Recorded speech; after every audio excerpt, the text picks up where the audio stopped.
You are listening to an episode of The Witch Doctor, a serial fiction podcast based in the Fallen Cycle universe. The Witch Doctor contains adult themes, violence, strong language, and occasional invasions of existential dread. Written and read by Equanimus Rex, edited by James Curcio. You can find more episodes at equanimusrex.com or fallencycle.com. And now, The Witch Doctor, Episode 8. A man walked through the forest shade beside a brook. Smooth stones crunching beneath his feet, he rounded the bank, stepping over and atop small boulders. Passage to the other side. The brook fractured into a murky froth on the rocks that lined it, flecking his boots, hanging a brackish perfume in the air. On his back, the man wore a simple brown rucksack from which the most peculiar assortment of objects hung.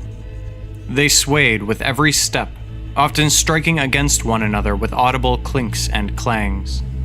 Affixed to his pack were patches and metal charms, bones wound with copper, a menagerie of plants flourishing in corked bottles. The low-hanging branches of trees caught at some of his treasures, but he did not seem concerned. He was shod head to toe in patchwork, salvaged and bound with frequent and crude stitching. A hood covered his head, and a black bandana masked his face. Two halves of mismatched sunglasses, welded together in the middle, obscured his eyes.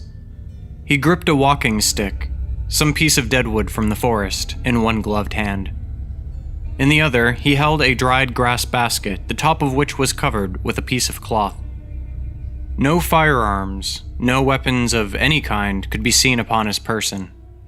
182, he muttered. 26, 6, 182, 26, 6.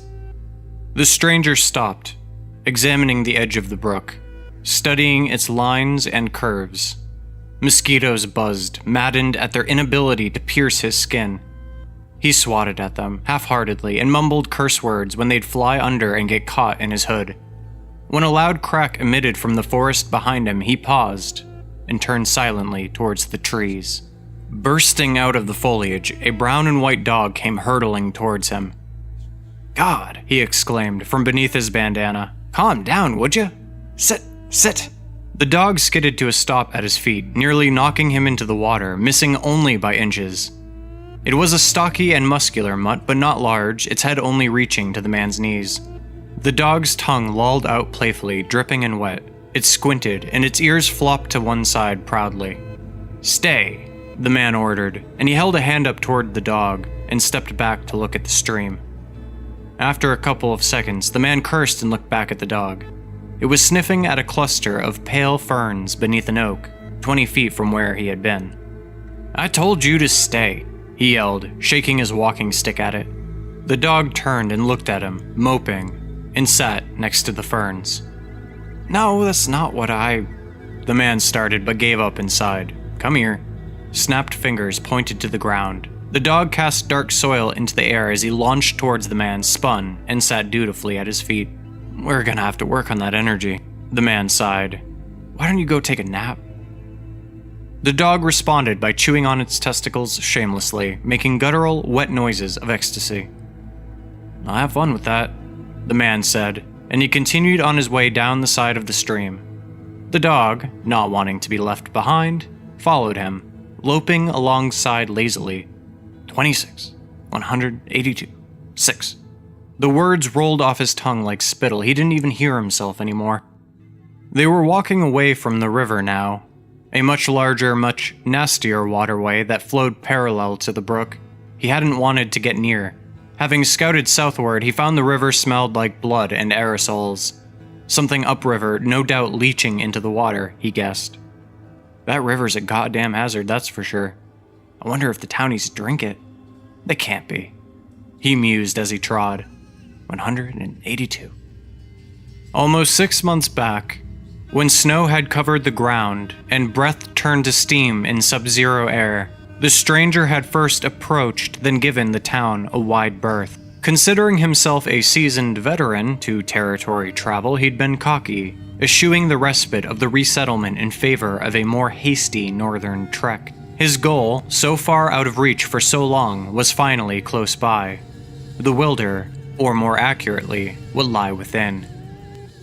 Miles to the west, he'd found a half-collapsed bridge, never repaired. The two of them, man and dog, had climbed across the rubble. They had entered the forest beyond, the same forest through which they now walked. The original trek through the Wilder had proved slow, ultimately dangerous. At first appearance, the woods had seemed normal, if bleak. The ground, already thick with snow. Bereft of leaves, the trees had looked skeletal, cautionary, warning him from approach. But the further he got past the ice-dusted scrub brush, the wider the spaces between the trees, the fainter the light of the world beyond seemed to fade. The man had watched the material reality of the land shift, relics of the past, gone wild, flourishing, despite sense, in the cold seasons as assuredly as the hot. Around here, tumors and growths grew haphazard through both flora and fauna to such an extent that spotting a specimen lacking such telltale disease was disquieting in its own right. Flightless birds jumped squawking from tree to tree, spraying the dog in him with clouds of musk. Carnivorous pines, sticky sap needles curling around a perfectly healthy-looking robin. Cat-sized woolly toads hunted squirrels with forked dual tongues. He'd seen a few of these last ones up close, hopping and bleating, along the edge of a makeshift camp. The dog had tried to antagonize one. Being almost assuredly poisonous, the man was forced to tie a length of rope around the dog's neck. He'd taken care to knot it so as to ensure it remained a fixed loop. Creatures of instinct, in a counterintuitive anomaly, the both of them. They had run out of food, been forced to trap prey, dried scraps of rabbit and squirrel thrown down the bottomless well of their combined hunger. The man had been hesitant to forage. The Wilder was abnormal, and he was uncertain about the extent of taxonomical divergence from the southern lands, with the flux that seemed part and parcel with the Wilder. Despite the hardships, the ruins had called him. He knew that there were ruins in the area. There was no other reason a resettlement would exist this far out in the territories. The land was hostile to agriculture. There was no way to reliably capitalize on the lumber that the forest no doubt represented to the locals. Not a lot going on, not a lot able to go on. Scavenging would be the only way they could retain even the most tenuous of connections back to the Domus, to civilization. Many border towns had grown along the edge of the Wilder. The stranger had seen more than a few of them. Most fell apart, rotting, abandoned within the first few years. The territories were a nightmare place as far as anyone civilized to the south was concerned, and to most accounts the sentiment was carried equally by locals. The land bore uncanny illnesses, muties, and held dangerous relics. Rumors abounded of savages, the Essel, Wilder folk, who had made the land their home, whispered to have adapted to the land after the purification, an event barely recalled by citizens of the Domus. The great deportation of undesirables that had occurred long before anyone alive had been born. These days, if you broke the devout's laws, you got shipped south. But decades previous, it had been common practice to send folks north to the territories. The practice had been deemed a kinder, gentler form of punishment, a replacement for the oft-utilized methods of burning, hanging, and firing squad. "Happy day, you've been promoted," he imagined a deacon saying. "You've gone from undesirable to expendable, aren't you just overjoyed? Bastards." The man had only seen a glimpse of the territories, of the Wilder. Already his heart bore deep sympathies for those who had been forced out there. A cool breeze licked the back of his neck. Though his body continued to walk alongside the brook, his mind stepped backward, further into the past.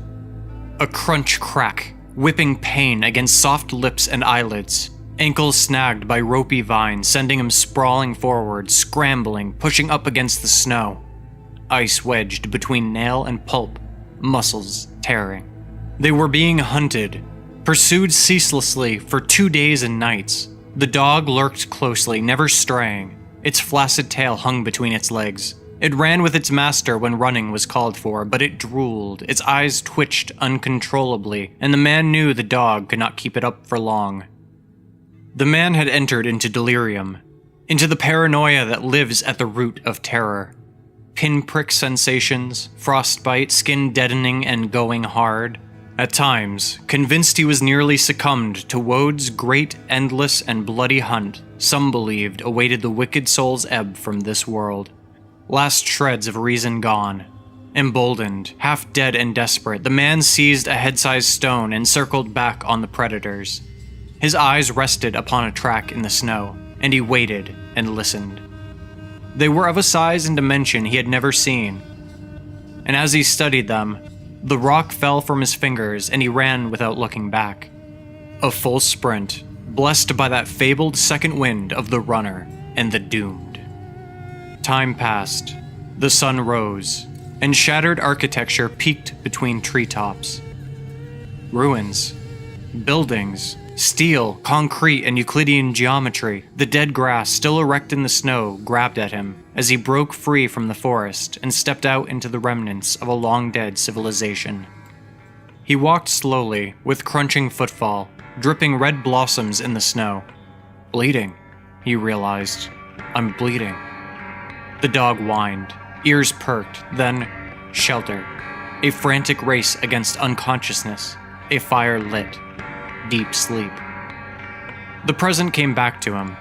The dog was growling. The man squatted, setting his basket and stick beside a rotten stump. He raised a hand and made a soft hissing noise, and the dog fell silent, hunkering down on all fours, ears back. The man removed the strap of his rucksack from one shoulder and leaned the pack down next to the basket. He heard sounds from over a slight hill. He stretched forward and walked on all fours silently, closer and closer. When they got to the top of the hillock, the man peered through his mix-matched sunglasses. He saw 3 men around a campfire amid an assortment of packing crates and an overturned canoe.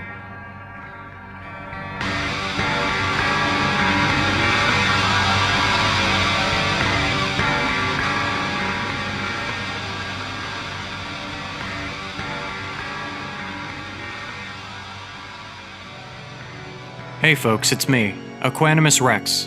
You just finished listening to episode 8 of The Witch Doctor, and I hope you enjoyed it. Thank you for joining us again this week. I'd really like to encourage everyone who's a fan of the show to visit my site while I have you here for a second, equanimusrex.com if you haven't already. Link will be in the show notes. I've been producing art related to the podcast, including maps of featured locations and in-world propaganda posters, stuff like that. I can't share it on the podcast, so if you want to see it, you're going to have to mosey on over to my website. If you're interested in supporting the podcast and getting some sweet rewards, both digital and physical, check out the Patreon at patreon.com/witchdoc. Patrons can get access not only to a patron-only Discord channel and Facebook group adminned by myself, but at various tiers, you can even get a shout-out on the show or a sweet enamel pin of the show's logo, created in partnership with Amundus Alvatron of Prism Meta Magic, link in the show notes. You should seriously see these pins, they're extremely high quality. You can find all of this and more at patreon.com/witchdoc. The Witch Doctor is part of the Fallen Cycle Mythos, a collaborative transmedia project spanning multiple works, including but not limited to comics, musical albums, novels, and more. You can find all current Fallen Cycle projects on fallencycle.com. The music in this episode was created by James Curcio, P. Emerson Williams, and Scott Landis. If you liked what you heard, you can find more at the Fallen Cycle Bandcamp at fallencycle.bandcamp.com or P. Emerson Williams' Panic Machine at digital.panicmachine.com. Special thanks to James Curcio for mastering the audio.